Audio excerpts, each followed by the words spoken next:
numéro 91 après 3 ou 4 jours sans faire de vidéo parce que j'étais très occupé. Après une nuit de tempête, je me mets sur l'échafaudage des travaux de ma maison. Et en attendant que me parvienne le tout nouveau recueil du poète américain Red Shuttleworth, je me suis replongé dans son précédent recueil, publié en 2015, Woe to the Land Shadowing, et j'en propose de vous en lire un poème, Planted Ground. Grotesque turn of tractor and a leg is gone, someone else's fact. Wood clouds, a radio song, featuring high platform heels, love gone to muscatel sobs. For you it's morning, dry land, wheat fields. At every blacktop, curve and swerve, graveyard rose. Donc l'image de départ, c'est l'image évidemment de ces sillons dans les champs, ces sillons interminables, et ça part évidemment, probablement, on suppose, de l'image de la trace des roues d'un tracteur qui a tourné, avec probablement un accident, someone else's fact. D'ailleurs, ce troisième vers, someone else's fact, avec des mots complètement ordinaires pourtant, risque bien d'être le plus difficile à traduire de façon improvisée. Planted ground, peut-être tout simplement plantation, plan de terre peut-être, je ne sais pas. Grotesque turn of tractor and a leg is gone.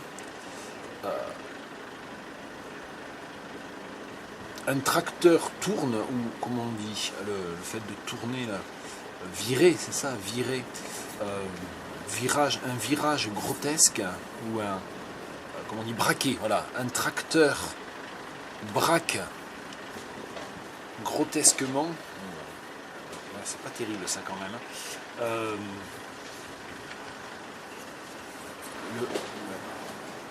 c'est très difficile en fait, c'est très difficile. Je ne me suis pas entièrement aperçu de la difficulté à traduire ce poème. Pour An leg is gone, et voilà une jambe de barré, peut-être, une jambe est partie, une jambe est emportée, ça emporte une jambe peut-être. Donc un tracteur, le tracteur, les roues peut-être avec les roues du tracteur. Les roues du tracteur tournent, grotesques, et voilà une jambe d'emporté. Someone else's fact, c'est la réalité de quelqu'un d'autre. Littéralement, c'est le fait de quelqu'un d'autre.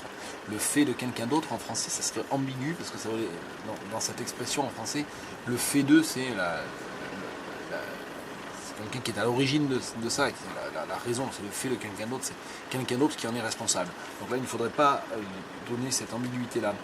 La réalité de quelqu'un d'autre. Wood clouds, des nuages en bois. A radio song featuring high platform heels. À la radio, une chanson. Alors, littéralement, c'est une chanson de radio, une chanson radiophonique, ce qui en français ne fonctionne pas, je pense. Donc, à la radio, une chanson featuring high platform heels, où il est question de talons aiguilles, de chaussures à talons aiguilles, où il est question de talons aiguilles, love gone to muscatel sobs, un chagrin d'amour avec des sanglots, alors littéralement des sanglots moscatel, donc je sais pas, des sanglots alcoolisés peut-être, mais c'est dommage de perdre le moscatel quand même, avec des larmes de moscatel peut-être. For you it's morning, pour toi c'est le matin. Dry land wheat fields at every blacktop, curve and swerve. Oui, en fait, j'avais pas fait attention. Oui. Blacktop, qui est le bitume ou l'asphalte, je ne sais plus. Je pense qu'il doit y avoir une distinction technique, mais en français, je ne la connais pas. Est ici un adjectif. Donc, à chaque virage, curve and swerve, il y a une paronomase. C'est une alliance de deux noms avec une paronomase. C'est très fréquent en anglais, un nitty-gritty, helter-skelter. Curve and swerve, donc je sais pas, tourner et virer, on dit en français, hein, à chaque fois qu'on tourne et qu'on vire sur l'asphalte, peut-être. Hein. Dry land wheat fields, des champs de blé. Alors dry land, je crois que c'est une technique sans irrigation, il y a peut-être un terme technique pour dry land, en un seul mot ici, dry land. En tout cas, c'est pas terre sèche, hein. Terre sans irrigation. Graveyard rose. des sillons de cimetière, littéralement. Alors, c'est les allées du cimetière. Évidemment, il joue sur la polysémie de row. En anglais, ce sont les rangées, les allées, les sillons. Et du coup, ces sillons dans le champ sont comme des allées de cimetière. Il est difficile d'avoir le même mot, évidemment. Le mot en commun, c'est même sans doute impossible en français. Alors, est-ce que du coup, je n'irais pas vers une expression un peu étrange, des sillons dans un cimetière, des sillons dans un cimetière. Bon, il y a quelques approximations dans mon improvisation. C'est un beau poème et pour l'instant il n'est pas très beau en français. Donc je vais certainement le peaufiner et le proposer en version, on va dire, peaufinée, élaborée, retravaillée en dessous de la vidéo. Bonne journée.